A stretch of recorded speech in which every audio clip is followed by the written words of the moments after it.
questions 1 to 7.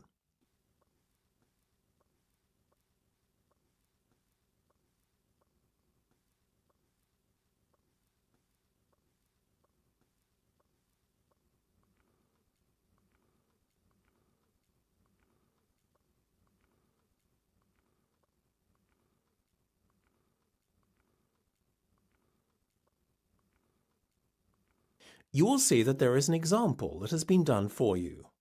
On this occasion only, the conversation relating to this will be played first. Good afternoon, magnificent marquise. How can I help you? Oh, hello. I would like to hire a marquee. You see, it's for a special occasion.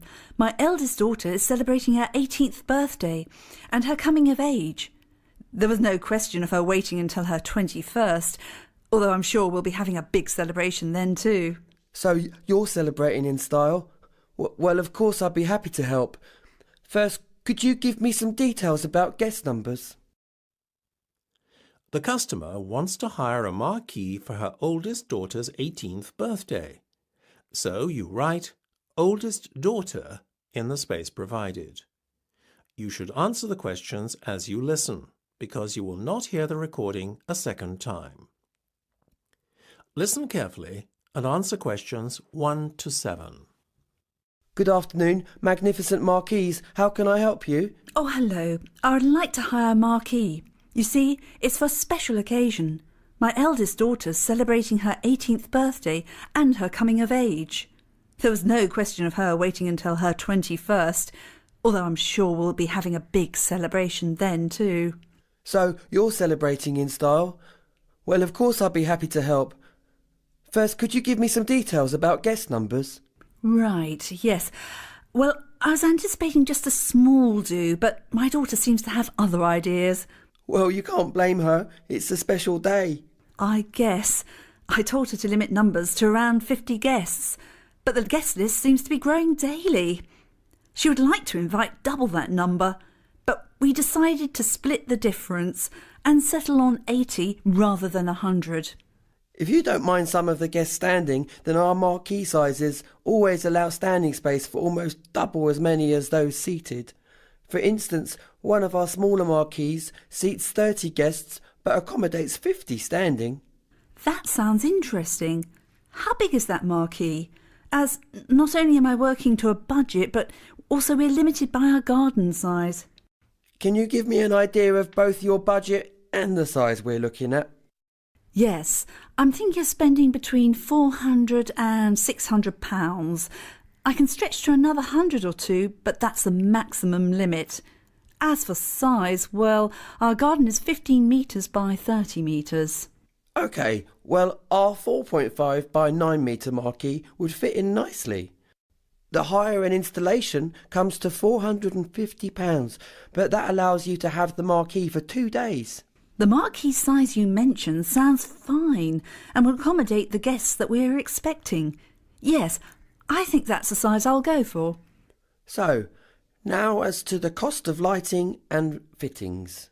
Oh, will that be very expensive?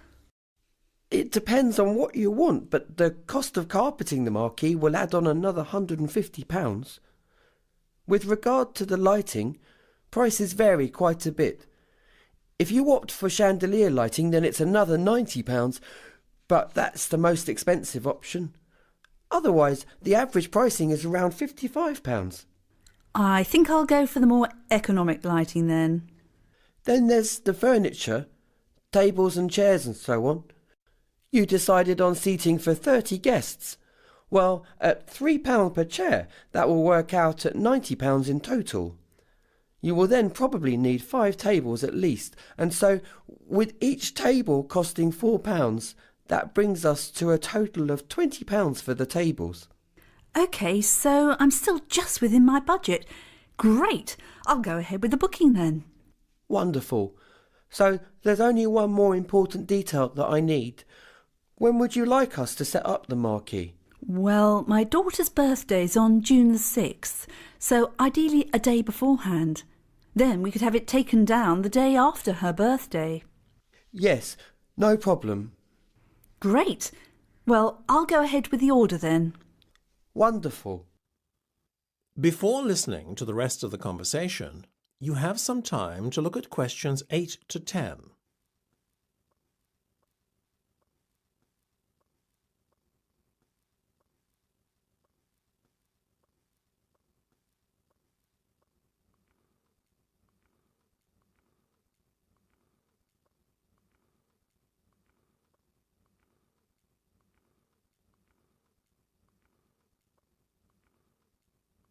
Now listen and answer questions 8 to 10. OK, so that I can process your order, I need to take down some details. May I start by taking down your name and postcode? Yes, it's Jenny Lakewell, and the postcode's CV6TL3. Is that Jenny with a double N? Yes, that's correct. And is that Jenny with a Y or an IE at the end? Yes, it confuses everyone. I use the first spelling.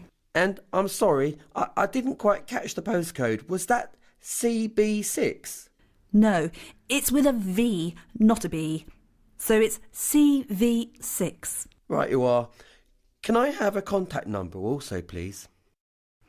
My mobile number is 07900 456. Oh, hold on a minute. I forgot I've got a different number now. So it's 079, then 44, not 00, followed by 325883. Great, that's everything for the moment. We'll be sending you details and an invoice through the post in the next few days. OK, and thank you for your help. Goodbye. That's the end of section 1. You have half a minute to check your answers.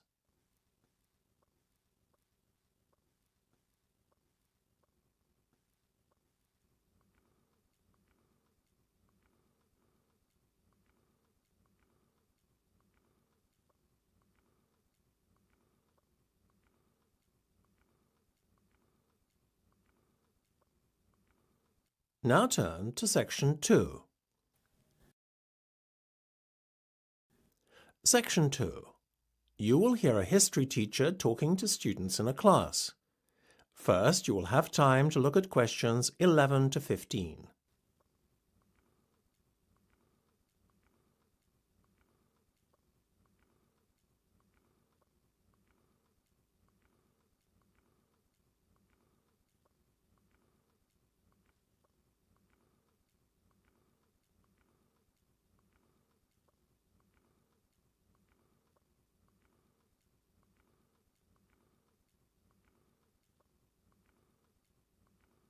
Now listen carefully and answer questions 11 to 15. Today we are going to study the typical layout of a medieval English castle. Highly fortified and with difficult access, medieval castles were impressive strongholds, designed to keep the castle's inhabitants safe and the invaders at bay. The main entrance would have been the outer gatehouse, located at the bottom right-hand corner of the diagram, just by the chapel buildings. However, even if you had entered via the outer gatehouse into the castle grounds, you would still have been outside the main part of the castle. The buildings in the outer court were not the main residential areas of the castle. These latter buildings belonged to the inner castle area and were heavily protected both by a water-filled channel known as a moat, which extended around a third of the inner part of the castle, as well as the fortified walls around the castle exterior. To enter the innermost area, you had to enter a long, narrow tunnel known as a barbican, over and directly above which the gatehouse was located. The barbican, being the only access point to the inner castle, was narrow and heavily guarded to prevent large enemy forces storming the inner castle area. The inner castle area held the main buildings around which daily life revolved. Here the Great Hall, along with the great chambers and kitchens, were located, as well as the castle bakehouse. The Great Hall was the only building with a courtyard view to the back and front. Whilst the Great Hall enjoyed a central location in the inner castle area, the great chambers and kitchen were less prominently positioned. Both of the latter buildings were located off to either side of the Great Hall. The great chambers, unlike the bakehouse, which is next to one of the towers, did not enjoy a courtyard view. Part of the exterior castle wall formed the back wall of the great chambers, as it did with the stables, located in the outer court. Before you hear the rest of the discussion, you have some time to look at questions 16 to 20.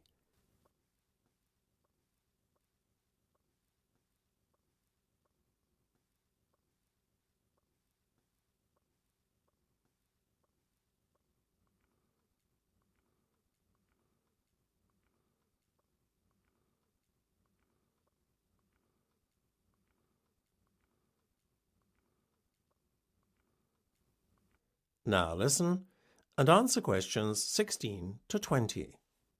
The layout I've just described will give you a better idea as to the design of a medieval castle. There was no blueprint for castles though, and the design and layout of each castle was determined greatly by local demands, function and purpose for which the fortification was intended.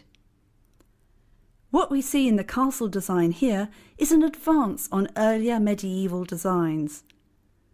Those medieval castles that predated this one had very basic residential and living areas.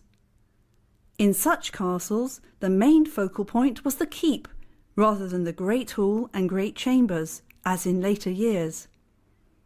Little more than a fortified tower, the keep doubled up as basic accommodation for the castle's residents. As the years passed, the living areas became more luxurious, evolving into separate buildings. Confusingly, the keep was known as a donjon, meaning fortified tower in French. The term dungeon was only used in later years to refer to underground prisons. In fact, at the time when the keep dominated castle affairs, the use of latter-day dungeons for imprisonment was an unknown and alien concept, the judicial systems favouring more physical forms of punishment instead. Another dissimilarity between earlier and later medieval castles was in their fortification. A moat, fortified walls and a barbican were typical features of most castles. However, it was recognised with the passage of time that the narrow fortified entrance of the barbican was insufficient defence against an enemy intent on invading the castle. As a result, extra, more reliable fortifications were added in the form of a portcullis and a drawbridge. The portcullis was a spiked metal gate that could be dropped vertically down from under the gatehouse, thereby sealing off the inner castle entrance from the outside world. To protect the main castle entrance further, a drawbridge was placed in front of the portcullis. This was a retractable bridge between the gatehouse and the outside area of the castle. However, the portcullis always remained the last line of defence against the enemy. That's the end of section 2. You have half a minute to check your answers.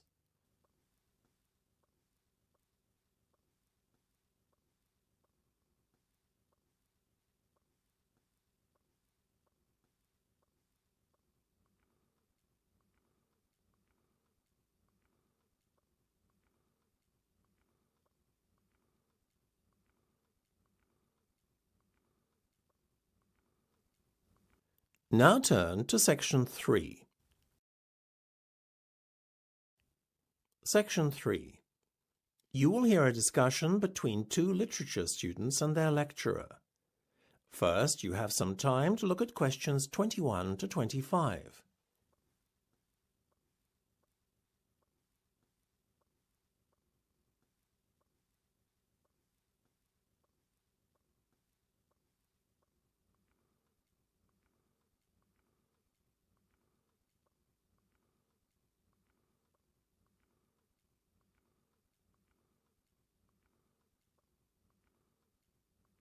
Now listen carefully and answer questions 21 to 25. That was an interesting lecture. I'm glad you thought so. Yes, it made a break from the usual lectures on literary style. Certainly made me look at some of Shakespeare's plays like Hamlet and the playwright himself in a new light. Me too. I always thought that Shakespeare believed in the supernatural, and that was the reason why so many of his plays, like Hamlet and Macbeth, featured a ghost. What you thought is a common misconception. However, when you think about it, it was unlikely that Shakespeare would have been sympathetic to a belief in ghosts. Why? Well, he was Protestant, as was his audience, and the Protestant religion did not subscribe to a belief in ghosts as spirits returning from another world. Also, Hamlet was set in Denmark, and although fictional, the play would have reflected the Protestant beliefs of the Danes too. So, the main religion in England at the time was Protestantism. Very much so. Any other religions like Catholicism were not tolerated by the religious authorities or James I, who was head of the Church of England at the time. What did the Catholics believe about ghosts? Their religion was compatible with a belief in the spirit world, as it were. Ghosts were seen as lost souls that were in purgatory, that is to say, a state between heaven and hell. So it was obvious, really, that Shakespeare incorporated ghosts into his play for other reasons, right? Absolutely. It's certainly odd to write about something you really don't believe in and then ask the audience to believe in it. So yes, there was clearly another motive. I guess when you think about it, it's quite apparent. As you mentioned in the lecture, ghosts appear in Macbeth and Hamlet really to show what the characters are thinking and as a catalyst for certain events. Quite right. And I think it's quite plain that Shakespeare had no belief in the supernatural. The fact that the ghosts seen by Macbeth and Hamlet are only often either visible to themselves or speak only to them suggests that the ghosts are only as real as the imagination of those who see them. So, would you say that the audience was as sceptical as Shakespeare with regard to ghosts? Well, as you know, the official line would have been that they didn't believe in ghosts, as it was not in line with Protestant beliefs prevalent at the time. Nevertheless, contrary to expectations, they do seem to have been a superstitious lot. Belief in witches and astrology were common back then, but how they justified their beliefs in religious terms is quite a mystery. Before you hear the rest of the discussion, you have some time to look at questions 26 to 30.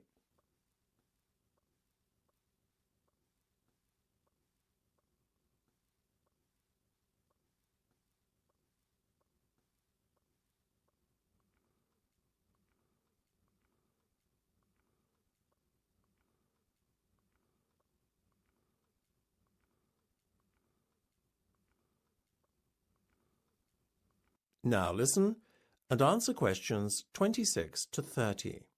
People, I think, today are a lot less gullible than in that period, though, don't you agree? I mean, honestly, believing in witches and astrology and all that. Well, judging by the popularity of TV programmes today like Most Haunted, I would say there's a fair amount of interest in the supernatural still.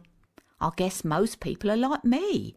Curious, but not entirely convinced when it comes to the spirit world.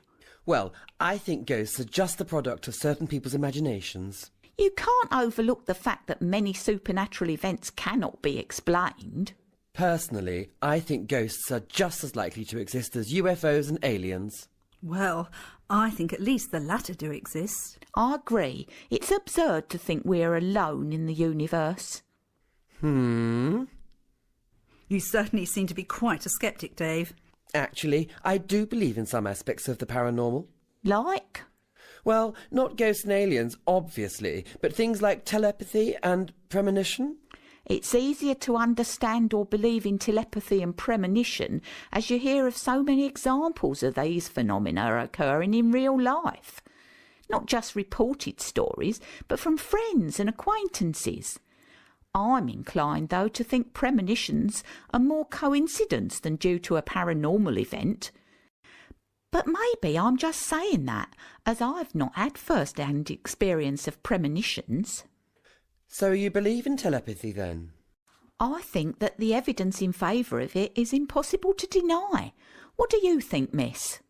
Maybe I'm less sceptical than most, but I'm inclined to keep a pretty open mind on most things.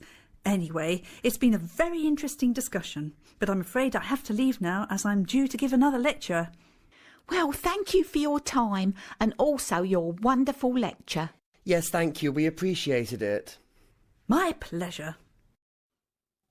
That's the end of section 3. You have half a minute to check your answers.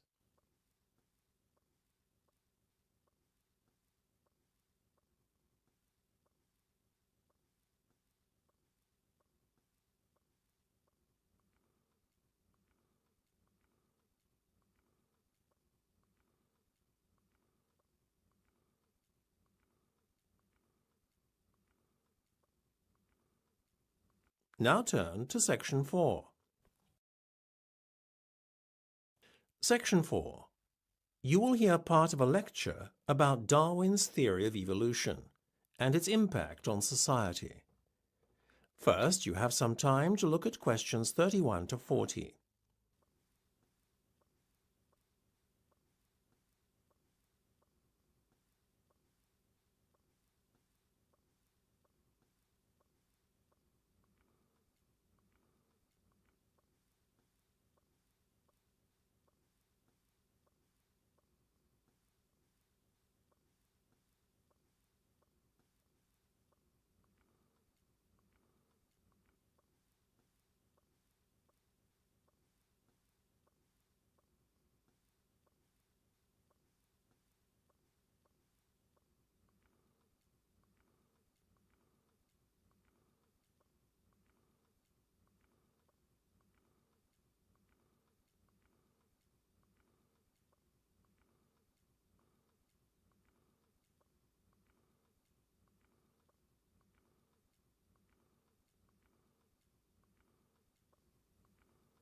Now listen carefully and answer questions 31 to 40. Today, few people can be unaware of Darwin and his theory of evolution. He single-handedly revolutionized the way we think about the natural world. However, when I say single-handedly, that is not entirely correct.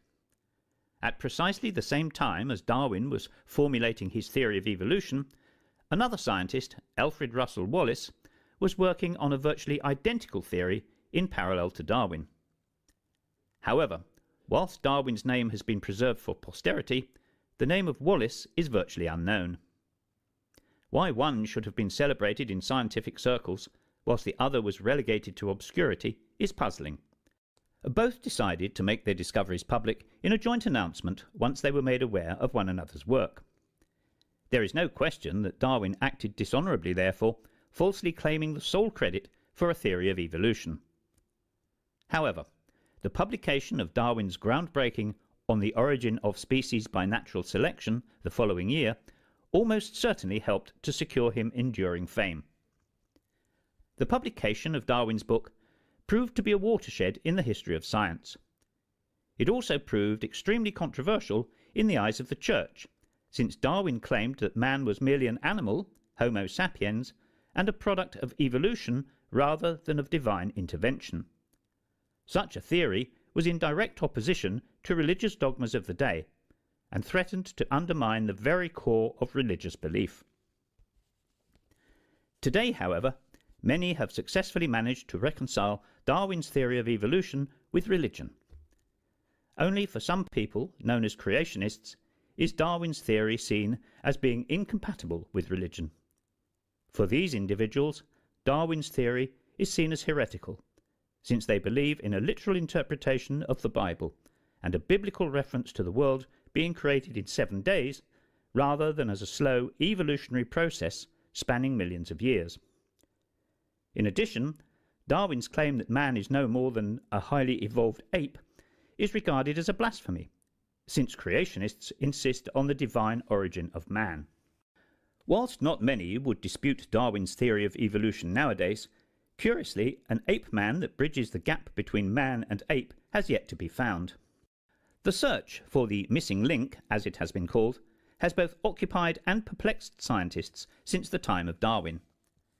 Many hoaxers over the years have tried to exploit the desire of scientists to find conclusive proof of Darwin's theory in the form of a missing link. The most memorable and also convincing hoax was that of the Piltdown Man. Named after the Sussex village where it was first unearthed in 1908, the skull of the Piltdown Man represented a transition from an ape to a man. So convincing a hoax was it that it fooled the scientific establishment into believing for some 40 years that the missing link had indeed been found. In fact, the Manchester Guardian newspaper went so far as to call the discovery of the ape man's skull by far the earliest trace of mankind that has yet been found in England. The find was credited to a local solicitor and fossil hunter, Charles Dawson. When Dawson died in 1916, Piltdown Man's place in history seemed secure. In 1950, a reconstruction of a head was made based on the skull. However, only 3 years later, the skull was declared a fake. People later questioned how such a hoax could have escaped detection without the compliance of an expert. It is certainly an interesting footnote in the theory of evolution. However, the questions still remain today. Where is the missing link, and why hasn't it been found? That is the end of section 4. You now have half a minute to check your answer.